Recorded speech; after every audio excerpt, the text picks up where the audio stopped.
39e édition des Micros d'Or. On continue, on est au Club Med de la Plagne, évidemment, très sympa pour Radio Sport. J'ai le plaisir de recevoir, je vais y aller mollo avec lui, vous allez comprendre, Édouard Bernadou. Comment tu vas, Édouard ? Ça va, Jérôme, merci beaucoup, ça va très bien. Très nous bien. Viennent, vous allez comprendre, il nous vient de Montauban, il est aussi sur Paris, il a un petit accent du sud-ouest, évidemment, qui nous plaît bien. C'est le sport de combat. T'es multi-champion du monde. Voilà, c'est ça. Des ceintures, tu dois en avoir partout chez toi. Voilà. Quelques-unes. Sport de combat, je cite, full contact, 6 fois champion du monde. Kickboxing, 3 fois champion du monde. Tu fais de la boxe thaï, tu fais de la boxe anglaise. J'aime toutes les variantes. J'ai rien fait, monsieur, hein, je vous jure. Mais ça risque rien. Bon, je suis en maîtrise, c'est le but. Je suis en maîtrise. Comment alors on parlera après. Tu es aussi coach holistique. Tu vas nous expliquer un petit peu ce que c'est. Mais comment est venu cet amour du sport de combat ? Le sport de combat, c'est d'abord un combat contre soi-même. Et c'est vraiment ce que j'ai retrouvé. À la base, je suis passionné de musculation, de transformation physique.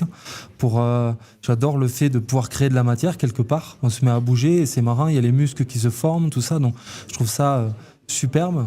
Et petit à petit, j'avais besoin d'un peu plus de stimulation. Et donc, j'ai commencé à taper dans un sac de frappe. J'ai trouvé l'effort très dur, très âpre, et ça me confrontait directement à mes émotions, à mon mental.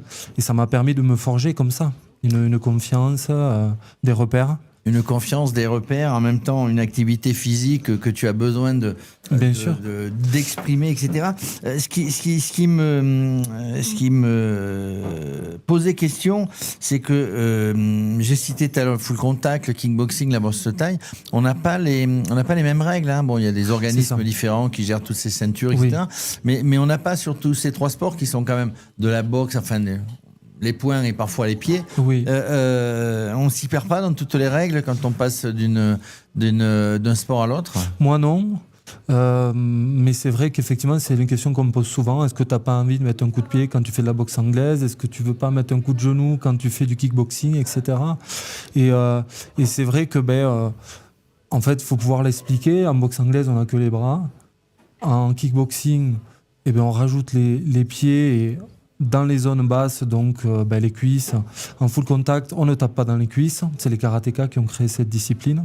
Voilà. Et la boxe thaï ? Et la boxe thaï, on a 8 armes, pied, poing, genou, coude. Et la boxe française ? Et la boxe française, j'avais pas pratiqué. Voilà, celui-là, je l'ai loupé. Que les bras. Celui-là, je l'ai loupé. C'est pied-point. C'est pied-point, mais il s'est codifié. En fait, il faut armer les coups. Et donc, il y a une dimension technique supérieure, on va dire.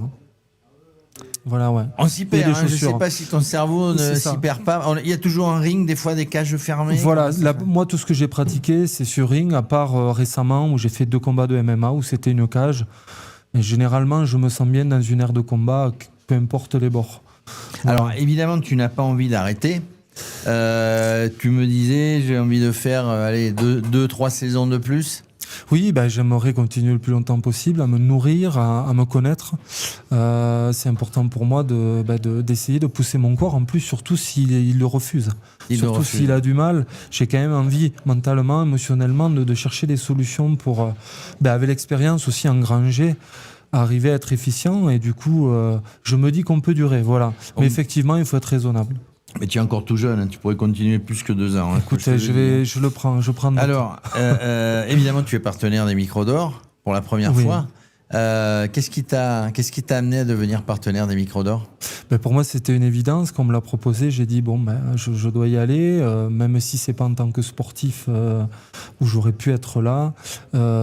J'ai dit c'est mon univers. C'est aussi ce qui m'a donné envie d'en faire, le journalisme, le fait que j'ai l'information, que je la reçoive, que je sois inspiré de ces grands champions. Je regardais le football à l'époque, Zinedine Zidane. Je suis de l'époque 98, tout ça, c'est des choses qui m'ont marqué et qui m'ont donné envie de me surpasser. Mais il n'y a pas de foot à Montauban. Bon, il y a d'un côté Bordeaux qui est mal en point, de l'autre côté le TFC, et puis il y a les rugbymen à Sapiac. Hein. Mais oui, tu les suis les rugbymen Montauban en top 14 ? De loin, j'y vais de temps en temps. Voilà. Sapiac, mythique le stade. Et donc tu prépares, je disais que tu prépares la suite. Oui. Tu en même temps, tu vas des fois sur Montpellier avec le club, tu vas sur Paris. Tu es coach holistique. Mais c'est quoi ? C'est ça, c'est un petit peu la combinaison du coaching que j'ai dû me former et puis découvrir au fur et à mesure de mes étapes de vie.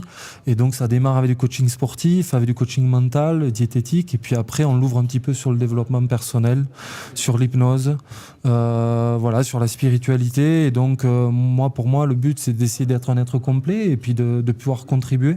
Et donc forcément, on touche à toutes les sphères du bien-être, toutes les sphères de la performance et de la connaissance de soi. Donc après, derrière, on est plus en capacité à délivrer déjà. Mais et à transmettre, à écouter, à regarder comment tu pourrais apporter. Je fais un schéma très rapide, mais comment tu pourrais apporter tout ce que toi tu as emmagasiné et le donner aux autres.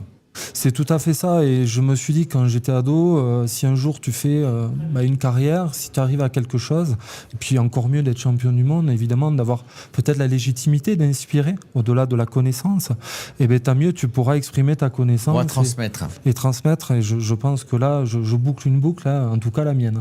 Non mais c'est bien, un sportif de haut niveau, comme toi, comme tous les autres qui étaient ici au Micro d'Or, il a reçu par d'autres. Et dans nos métiers, dans tous nos métiers à côté, on reçoit, on retransmet derrière. Et tu as raison de dire, la boucle est bouclée à un moment donné. Ouais, c'est ça, on fait rien seul, même si on doit ne rien attendre des autres, on doit faire seul le chemin, mais derrière, après, c'est pour partager, recevoir et partager, bien sûr.